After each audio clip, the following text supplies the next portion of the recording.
Cuba se encuentra en una encrucijada, una de las más complejas de su historia reciente. En los próximos minutos vamos a intentar entender qué está pasando exactamente, por qué la crisis es tan profunda y, sobre todo, qué caminos se abren para el futuro. Vamos a ello. Mirad este número, $1.083. No es una cifra al azar, es la renta per cápita que se proyecta para Cuba en 2025. Así, de primeras, ya se puede uno imaginar que esto es una señal de alarma brutal. Pero esperad, que el dato se vuelve todavía más duro cuando lo ponemos en contexto. Esa cifra, $1.083, colocaría a Cuba por debajo de Haití. Sí, por debajo de la que ha sido, históricamente, la nación más pobre de toda la región. Ojo, que aquí ya no estamos hablando de que la economía no crece, no. Estamos hablando de un retroceso económico de una magnitud que no se había visto antes. Claro, ese dato del ingreso per cápita es solo la punta del iceberg. Es el síntoma más visible. Pero lo que hay debajo es un colapso que va mucho más allá de lo económico. Afecta, a todo, a la vida diaria. Vamos a meternos de lleno en esta crisis sin precedentes. La economía sencillamente está en caída libre. Fijaos en los datos del PIB, un desplome acumulado del 15% en solo 5 años. Y lo peor es que la tendencia no para, porque se prevé otra caída del 5% para el año que viene. Es una espiral descendente que, la verdad, da vértigo. Y claro, estos números macroeconómicos se traducen en un drama humano tremendo.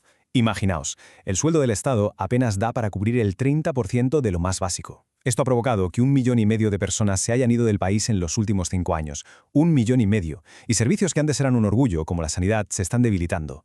Por no hablar de cosas tan fundamentales como el agua o la luz, con apagones constantes que simplemente paralizan la vida. Y por si fuera poco, a todo esto se le suma una vulnerabilidad tremenda en algo tan básico como la comida. El 70%, fijaos, 7 de cada 10 alimentos que se consumen en la isla vienen de fuera. ¿Qué significa esto? Pues que Cuba depende enormemente del exterior y cualquier problema en el suministro global tiene un impacto directo y muy grave en el plato de la gente. Vale, el panorama es desolador, está claro. La pregunta que surge de forma natural es ¿y ahora qué?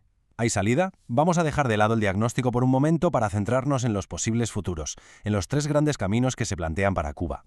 Porque al final la gran pregunta es esa: ¿cómo se le da la vuelta a una situación así? ¿Cómo una nación entera puede cambiar de rumbo? Pues bien, los expertos barajan principalmente 3 grandes escenarios. El primero de ellos sería una transición negociada. Pensemos, por ejemplo, en lo que pasó en España en el 75 o en Chile en el 90. La idea es que la cúpula del poder actual pacte una salida, poco a poco, a cambio de ciertas garantías para ellos, claro. Sería un cambio controlado, dirigido desde arriba. El segundo escenario es todo lo contrario, la ruptura. Aquí hablamos de una implosión del régimen algo rápido y brusco, una consecuencia del colapso económico y de protestas masivas en la calle. Un poco al estilo de lo que vimos en Europa del Este en 1989. O sea, un borrón y cuenta nueva, un corte radical con el pasado. Y nos queda una tercera vía, la reforma desde dentro. El modelo a seguir aquí sería el de Vietnam o China. El propio régimen, sin soltar las riendas del poder político, iría introduciendo cambios. Una apertura económica y social, pero muy gradual y siempre controlada. Sería más una evolución que una revolución, para que nos entendamos. Y esta tabla es genial porque nos pone los pros y los contras sobre la mesa, de forma muy clara. A ver, la salida negociada. Lo bueno, se evita la violencia. Lo malo, te arriesgas a una democracia tutelada con los de siempre detrás. La ruptura, por otro lado, permite cambios de raíz, pero el riesgo de caos es altísimo. Y la reforma interna, pues es ordenada, sí, pero puede ser lentísima y acabar siendo una ilusión de cambio, sin que llegue nunca una democracia de verdad. Da igual cuál de estos 3 caminos se tome, o si es una mezcla. Lo que está claro es que el reto que viene después, el de reconstruir el país, es gigantesco. Vamos a ver qué significa esto en la práctica, en el día a día. Esta frase es demoledora, pero refleja la realidad. El sistema eléctrico nacional colapsando varias veces. La Habana y otras provincias a oscuras durante días.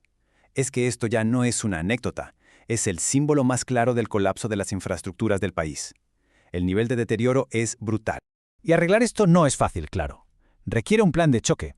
Lo más urgente a corto plazo es conseguir combustible y piezas de recambio como sea. Pero la solución de fondo, a largo plazo, pasa por atraer una inversión masiva para modernizar unas centrales eléctricas viejísimas y ya de paso apostar por renovables. No hay atajos. Es un trabajo enorme y muy complejo. Y esto nos lleva a una palabra clave: paciencia.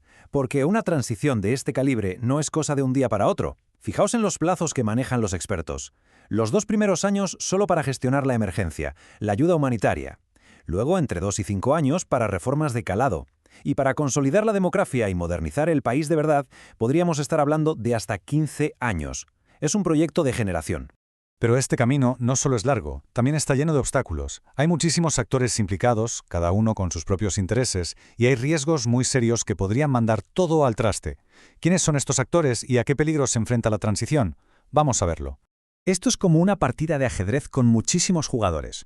Dentro de la isla tienes a las élites del gobierno y del ejército, que no van a ceder poder fácilmente, pero también tienes a una sociedad civil y a periodistas independientes que cada vez tienen más voz y a un pequeño sector privado que quiere abrirse paso. Y luego en el tablero internacional cada movimiento cuenta. Lo que hagan Estados Unidos o la Unión Europea es clave, pero también el papel de organismos multilaterales, de la Iglesia Católica o de la enorme diáspora cubana en el exterior. Y los riesgos, pues, son enormes. ¿Qué podría salir mal? Pues, por ejemplo, que la línea dura del ejército dé un manotazo en la mesa. O que se crea un vacío de poder y todo se convierta en un caos. También está el peligro de que la frustración de la gente explote de forma violenta. O, ¿por qué no?, una intervención extranjera que lo complique todo todavía más. Cualquiera de estas cosas podría hacer saltar por los aires cualquier intento de transición pacífica. Con todo esto sobre la mesa, la conclusión es clara. Cuba está en un momento histórico, una encrucijada definitoria.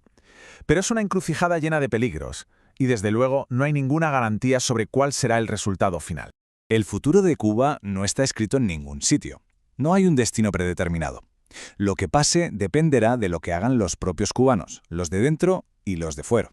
Y también, por supuesto, de cómo actúe la comunidad internacional. Por eso es tan importante entender todas las piezas de este puzzle tan complejo. Y todo esto nos deja con una última reflexión. Quizá la transición de Cuba no sea solo un asunto político o económico, quizás sea algo más profundo. Una auténtica prueba de fuego para la resistencia, la resiliencia y la propia identidad de toda una nación. Una pregunta, desde luego, que solo el tiempo podrá responder.